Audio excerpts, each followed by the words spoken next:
안녕하세요, 여러분. 재테크하는 월급쟁이입니다. 빅스텝 금리 인상이 무시무시한 이유, 궁금증 문의는 아래 메일로 주시기 바랍니다. 모든 투자의 책임은 본인에게 주어지며 본 내용은 투자의 참고 자료로만 활용하시기 바랍니다. 네, 어제 한국은행에서 기준금리를 0.5% 금리 인상을 했습니다. 저희도 이제 3.0%가 됐죠. 미국과 금리 차이는 일단 0.25%지만 미국이 11월, 12월 달에 기준금리 인상을 앞두고 있습니다. 예, 향후 펼쳐질 일들에 대해서 한번 예측을 해보도록 하겠습니다. 네, 지금 상황을 보면은 예, 한국은행이 어제 0.5% 금리 인상을 했습니다. 예, 어제 0.5% 금리 인상을 했죠. 10년 만에 기준금리가 3.0%가 됐습니다. 혹자들은 이렇게 얘기할 수 있습니다. 뭐 3.0% 과거에도 있었다. 어, 그렇게 뭐 위험한 거 아니다. 이렇게 말씀을 할 수도 있지만 지금 상황은 과거에 금리 3.0% 넘던 시절이랑은 완전히 차원이 다릅니다. 그 이유를 여러분들에게 좀 말씀을 드리도록 하겠습니다. 보면 1998년 기준금리가 적용된 시점이 1998년인데요. 약 24년이 지났죠. 24년이 지난 후 지금 25년 만에 역대급 기준금리 인상 기울기입니다. 보시면 아시겠지만 이 파란색이 미국이고 이 빨간색이 대한민국입니다. 한국이 이렇게 3.0인 선을 쭉 그어보면은 네, 이 빨간색이 한국이기 때문에 이런 부분들 다 기준금리가 3.0 이상이었습니다. 지금 3.0이죠. 하지만 지금 중요한 것은 예,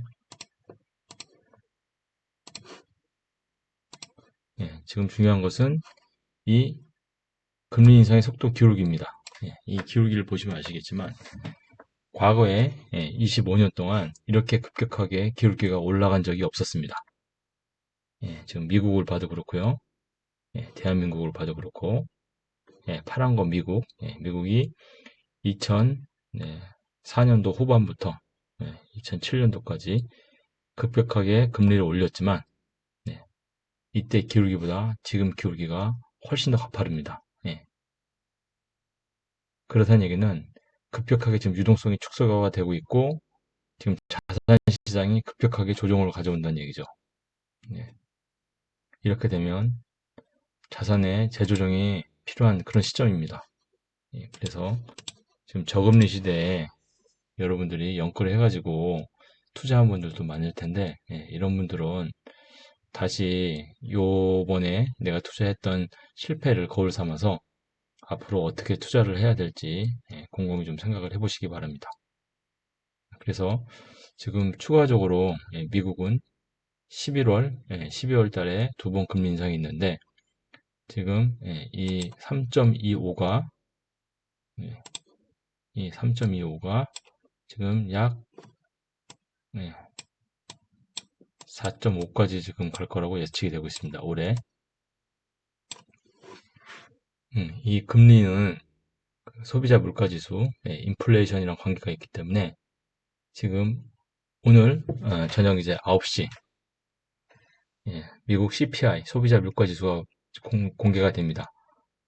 미국 CPI는 8.1%로 지금 예상이 되고 있는데 7월 달에 9.6, 8월 달에 8.6 해서 지금 8.1 이렇게 좀 예측이 되고 있는데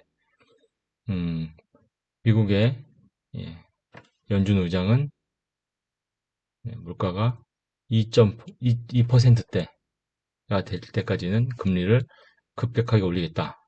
그렇게 지금 얘기를 하고 있습니다. 그래서 여러분들이 이 데이터를 보면서 좀 느끼는 게 있어야 됩니다. 지금 보시면 알겠지만 과거 25년의 데이터를 보면서 지금 최근에 한 1년 동안의 기울기가 과거 25년 동안 이렇게 급격하게 기울기가 올라간 적은 없었다. 뿐만 아니라 미국 금리는 지금 단기간에 4.5면 여기까지 올라가게 됐습니다. 그래프가 이렇게 치고 올라간다는 거죠. 예, 그래프가 이렇게 올라가게 됩니다. 과거에 어느 시점이 이렇게 올라간 적이 있습니까? 미국, 한국 다 똑같이 올라가도 이런 식으로 올라갔고 이런 식으로 올라갔습니다. 이런 식으로 올라갔고 지금은 그래프가 거의 뭐 한 90도로 올라가고 있죠. 이런 경우는 인플레이션이 기대 인플레이션도 높고 지속될 거라고 예측이 되기 때문에 급격하게 올리는 겁니다. 유동성이 축소되고 자산시장에 재조정이 온다. 그렇게 좀 판단을 하시면 될 것 같습니다.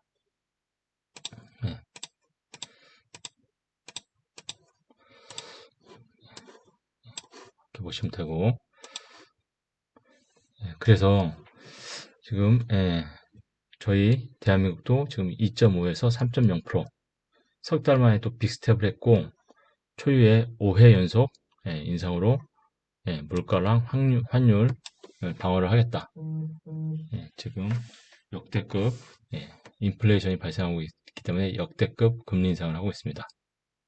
그래서 지금 소비자 물가 지수를 보면 대한민국도 한 2%대에서 3%대 초반이 적정한 물가 상승률인데 지금 9월 달에 5.6%입니다. 이것을 2%대까지 낮추려면 금리 인상을 지금 지속적으로 해서 저희도 올 연말에는 한 3.5, 내년 상반기까지는 한 4%, 3.5에서 4%대가 유지되지 않을까 그렇게 좀 예상이 됩니다. 그리고 이에 따라서 서울 주요 아파트 단지의 실거래가 변화 최근 실적으로 좀 말씀드리면 서울을 중심으로 모든 아파트들이 재평가될 것이기 때문에 서울을 대표 표본으로 삼았습니다. 잠실 주공 5단지 82제곱미터가 32억 7천에서 26억 7천으로 약 6억이 하락했고 잠실 S84가 27억에서 19.5억으로 7.5억 목돈 신시가시 51제곱미터가 12.8억에서 9.8억으로 약 3억 정도 그리고 고덕 아르테온 59제곱미터가 14.6억에서 11.5억으로 약 3.1억 불과 이 일이 8, 9개월 만에 일어난 일입니다. 이것을 예측할 수 있었다면 여러분들이 연구를 하지 않았겠죠. 이렇게 아파트 가격이 하락하고 있기 때문에 여러 가지 지표들 중에서 이제 미분양이라는 지표를 좀 보면 미분양이 2009년 9월달 2009년부터 2012년까지 아파트 가격이 하락하는 시기에 미분양이 전국에 16.5만 가구였습니다. 그래서 이때 이제 정점을 이루고 이 중에서 준공후가 약 5.2였는데 2013년부터 2021년까지 아파트 가격이 오르는 시기에 이렇게 미분양이 거의 한 4만 6천 가구가 사라졌습니다. 그런데 2021년 3월부터 2022년 8월 실제는 2021년 한 9월부터 2022년 8월 이때 데이터를 봐도 똑같이 2배가 지금 미분양이 증가를 했고 더 유의해야 될 거는 준공후 미분양 아파트를 준공을 해놨는데도 들어오지 않는 사람들이 7천 가구가 생겼다. 이게 의미하는 게 아주 크죠. 아파트를 져놓고도 사람들이 안 들어간다는 의미입니다. 그래서 지금 나타나는 그런 시그널이 이제 정부에서는 국토부에서 곧 연착륙을 위한 대책이 나올 거라는 그런 좀 소식이 있고 중소 중견 건설사 회원사로 둔 대한주택건설협의도 최근 국토부에 시장 침체를 막기 위한 선제 대책이 필요하다며 건의서를 제출했습니다. 그래서 미분양 아파트 매입 임대를 허용하고 비규제 지역의 전매제 기간을 단축한다. 3년에서 6개월 그리고 비규제 지역의 미분양 주택 취득세 세제 감면을 한다. 그리고 주택 대출 규제를 완화한다. 이런 지금 제안을 낸 상태입니다. 그런데 정부에서는 지금 섣불리 개입해서는 안 됩니다. 시장의 논리에 맡겨서 지금 자연적으로 좀 조정이 되면서 정부에서는 꼭 필요한 대책만 내서 자연적인 힘으로 좀 조절이 될 수 있게 그렇게 놔두는 게 바람직한 방향입니다. 그래서 이 금리가 계속 오를 것이라는 것을 이제 좀 예측할 수 있는 게 소비자 물가지수. 요즘 뭐 마트에 가도 라면도 2배, 우유도 2배, 모든 지금 소부제물품들이 다 2배씩 됐죠. 그래서 미국 보면 미국의 소비자 물가지수 전년 동월 대비해서 예를 들면 작년 7월 대비 올해 7월이 이렇게 8.5%가 올랐다. 이걸 의미하는 겁니다. 그래서 소비자 물가지수가 미국이 목표는 2%대입니다. 근데 8%이기 때문에 지금 미국에서는 금리를 계속 올리고 있는 거죠. 금리를 올려서 돈의 가치가 높아져서 물가가 올라가지 못하게 하도록. 그래서 오늘 9시 한국 시간 9시죠. 9시 넘어서 미국의 CPI가 발표가 됩니다. 지금 8.1%로 예상을 하고 있습니다. 여기서 한 요 정도 떨어지겠죠. 한 요 정도 지금 점이 찍힐 걸로 예상을 하고 있습니다. 목표는 이 아래죠. 2%대. 또 갭이 많습니다. 그래서 금리를 계속 올릴 거다. 대한민국 같은 경우도 목표가 약 3%대 언더인데 9월 달에 5.6%가 나왔습니다. 아직도 2.6% 이상을 낮춰야 되기 때문에 계속 금리를 아마 올릴 것으로 예측이 됩니다. 그래서 대한민국도 그렇고 미국도 그렇고 올해 내년 초까지는 계속 금리를 올릴 것이라고 예상이 됩니다. 그래서 여러분들은 정말 지금 투자를 한 템포 쉬고 시장을 분석하면서 내 포지션이 어딘가를 정확하게 판단을 하셔야 됩니다. 좀 그래프가 흐린데요. 미국과 한국의 소비자 물가지수 추이입니다. 보면은 연도별 2010년도부터 2022년까지 보면 이 파란색이 한국인데요. 한국과 미국은 거의 CPI, 소비자 물가지수가 비슷하게 움직이죠. 금리도 비슷하게 움직이고 그렇기 때문에 미국이 이렇게 소비자 물가지수가 올라간다는 것은 한국도 지금 올라가고 있고 미국이 금리를 높여서 떨어뜨려야 대한민국도 떨어질 거다. 이렇게 예측이 됩니다. 여러분들은 계속 시장을 모니터링 하면서 자신의 포지션을 판단을 해야 됩니다. 그리고 제가 작년부터 올해까지 예측한 금리입니다. 거의 예측이 맞고 있습니다. 제가 작년 9월 달부터 방송을 했는데요. 제가 작년 12월 달에 예측한 그래프죠. 제가 작년 12월 달부터 그래프를 예측을 했는데 올해 12월 달에 대한민국은 한 3%대, 미국은 한 4%대를 예상을 했는데 지금 거의 맞고 있고 이대로 갈 거다. 이렇게 지금 예측이 되고 있습니다. 이에 따라서 금리도 지금 계속 올라가고 있습니다. 그럼 이거는 써머리인데요. 제가 여러분들에게 금리를 좀 같이 설명을 해드리면서 썼던 그래프인데 너무너무 중요하기 때문에 한 번 더 강조하는 의미에서 좀 요약 그래프를 넣습니다. 보시면 물가가 이렇게 올라가기 때문에 미국은 이 물가를 떨어뜨리기 위해서 대한민국도 금리를 인상한다. 금리가 인상되면 미국 금리가 인상되면 대한민국의 원이랑 미국의 달러 환율이 인상이 되게 되고 한국 돈의 가치는 떨어지게 되고 미국 돈의 가치는 올라가게 되죠.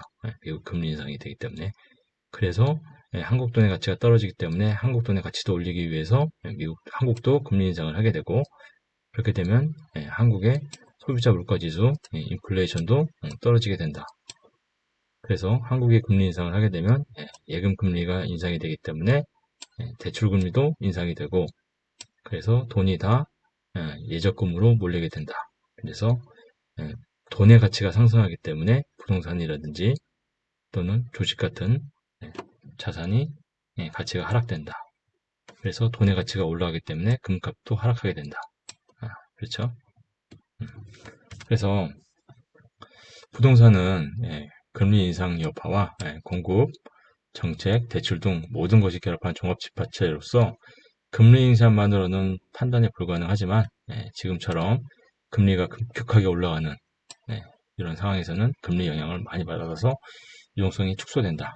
그래서 중요한 인자인 M1 나누기 M2 협의의 통화량 증가 비율이 지금 현저하게 떨어지고 있기 때문에 지금 시장에 투자할 돈이 없다. 그래서 자산 가치가 재조정되고 있고 부동산이라든지 주식이라든지 이런 것들이 다 떨어진다. 그렇게 좀 판단을 하시면 될 것 같습니다. 그리고 돈의 가치가 올라가기 때문에 물가가 오르지 못하고 안정이 된다. 그리고 제가 지난번에 주식 투자 시점도 서머리를 해드렸는데 주식 투자 시점은 여러분들께서 판단을 할 때 선행 종합지수 순환 변동치랑 환율은 떨어지고 선행 종합지수 순환 변동치는 플러스로 전환되는, 그래서 한 2, 3개월 정도 그렇게 변환되는 시점이 주식 투자하는 좋은 시점이고, 그 중에서 우량의 기업을 선정하는 것은 어떻게 선정을 한다. 그것도 좀 서머리를 해드렸죠. 그렇게 판단하시고 투자를 하시면 됩니다. 그렇고요. 그래서 미국이랑 한국 금리 상승기에는 어떻게 해야 되냐. 금과 같은 실물 자산은 하락함으로 비중을 줄이고요. 달러는 가치가 상승함으로 달러 보유량을 늘리는데 지금은 늦었습니다. 지금은 달러를 좀 사지 마시고요. 1100에서 1200원대에 좀 사서 모으셨으면 되는데 지금은 달러가 너무 많이 올라가 있다. 1440원은 리스크가 굉장히 크다. 그래서 지금은 달러 보유량을 늘리지 말고 원달러 환율이 낮을 때 미리 늘려놔라. 그리고 최대한 예금의 비중을 늘려서 나중에 자산 가치가 폭락을 했을 때 그때 부동산이라든지 주식을 헛값에 매수할 수 있도록 매일매일 분석을 해라. 그리고 부동산은 대출 정책, 공급 정책, 금리 변화, 유동성, 조세 정책 등 매주 분석하면서 부동산 시장의 심리를 파악해서 3개월 이상 지속 상승의 변화가 보이면 무주택자들은 전 고점 대비 약 30% 이상 떨어진 가격에 대해서는 매수하는 것이 아주 유리하다.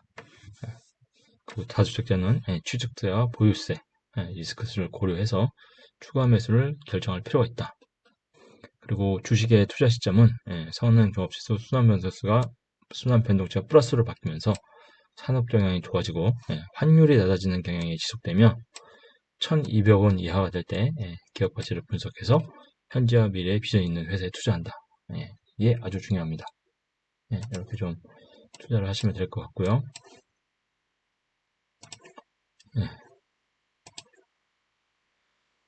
오늘의 매주말입니다. 전 세계적으로 4천만 부 이상이 팔려 메가셀러가 된 책 가운데 마음을 열어주는 101가지 이야기라는 책이 있습니다. 이 책의 저자인 마크 빅터 한센 이야기입니다. 그는 원래 플라스틱 제품으로 도움을 짓는 사업을 해서 크게 성공했습니다. 그의 사업은 승승장구했는데 오일 쇼크로 인해서 파산했고 결국 부도가 났습니다. 아무것도 가진 것이 없이 겨울에 뉴욕에서 유리창이 깨진 차를 운전하고 다녔고 매서운 바람이 들어오는데도 유리창을 고칠 돈이 없어서 그냥 찬바람을 맞으며 운전을 해야 했습니다. 그는 먹고 살아야 했지만 마땅히 할 것이 없어 화장실 청소를 했습니다. 그 많던 친구들도 모두 떠났습니다. 그는 현실을 도피하고 싶었습니다. 두려움이 생기고 우울증에 빠졌습니다. 그는 살기 위해 이루어지면 할렘가에 있는 교회에 가서 설교를 들었습니다. 어느 주일날 목사님은 자신의 삶에 결정적인 영향을 주었다는 책을 추천했는데 네빌 고다드가 쓴 부활이라는 책이었습니다. 그는 그 책을 구해서 바로 읽기 시작했습니다. 만약 그 책이 그 목사님의 삶을 바꾸어 놓았다면 자신의 삶도 바꿀 수 있을 것 같았습니다. 그 책을 수십 번 반복해서 읽었습니다. 부활이 예수님에게만 일어난 사건이 아니라 자신에게도 일어날 수 있다고 확신했고 부활의 소망을 가지게 되었습니다. 결국 그는 더 큰 사업자를 이끌었을 뿐만 아니라 유명한 동기부여 강연자가 되었고 저술가가 되었습니다. 그가 지은 책은 수십 권이나 되고 우리나라에 번역된 책만 해도 내 영혼을 위한 닭고기 스프, 죽기 전에 답해야 할 101가지 질문들 등을 비롯해 20여 권이나 됩니다. 나는 실패했기 때문에 오늘 이 자리에 설 수 있게 되었습니다. 실패는 결코 좌절의 자리가 아닙니다. 고통은 결코 우리의 무덤이 아닙니다. 모든 것은 우리에게 더 많은 것을 주기 위한 축복의 자리입니다. 여러분, 지금 비록 힘들고 실패했다 하더라도 이를 극복하고 반드시 여러분도 축복의 자리로 가실 수 있을 거라고 확신합니다. 오늘 내용이 도움이 되셨다면 구독과 좋아요 부탁드립니다. 감사합니다.